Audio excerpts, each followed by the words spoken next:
Okay, so this training is about the importance of filling out XORAs fully, accurately, and with plenty of pictures.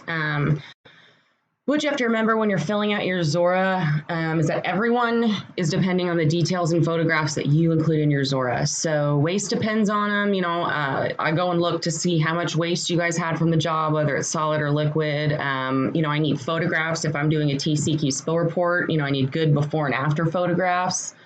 The invoicing staff, they depend on all of your details when it comes to billing that you guys put in your XORA. Everyone's literally depending on you guys with the details and photographs that you put in your XORA. So we're only as good as the information that you include in there. So please remember to take lots and lots of before pictures. The more, the better. This is for our customers and for ourselves to be able to see the full gravity of the spill or whatever we're cleaning up.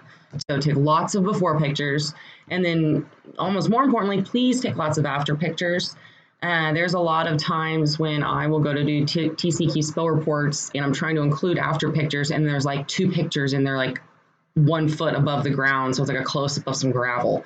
That's not helpful. We can't tell what kind of job you guys did and that we actually cleaned it up. So please take lots of before and after photographs. You never can have too many, and I'd rather there be a lot than hardly any, because we can't get those pictures back retroactively. So please take pictures. Another thing is to include a photograph of your BOL or your waste paperwork in the XORA. This way we can link back to if we happen to be able to not find your BOL, we can look back and say, oh, there's a BOL number, and then now we can find it. And also helps kind of CYA for you. If someone comes and says, oh, you didn't do a BOL for this, you're like, yeah, I did. It's in my XORA. You can see it right there, and I turned it in. So, please include a photograph of your BOL or waste paperwork as well.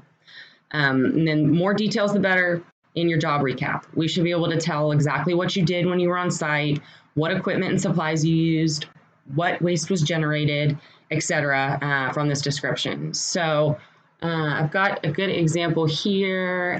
This one is from Pasquale. Pasquale always does a good job on his XORAs, so woohoo! We'll just kind of scroll through here. So he included what crew members were there, his CD truck number, his beginning mileage, all important things to include. And then you get into his before pictures, and he included a lot of before pictures. So you can see we know exactly what it looked like before we cleaned it up. So he did a great job of that, including as many pictures as possible from different angles and everything else, which is good for us and the customer. More before pictures, and then he included his after pictures, which are also really good. These show, exactly what we did on the roadway and in the manhole. There's Dennis spraying away. Okay, so really good pictures, really helpful. Then we get into his job recap.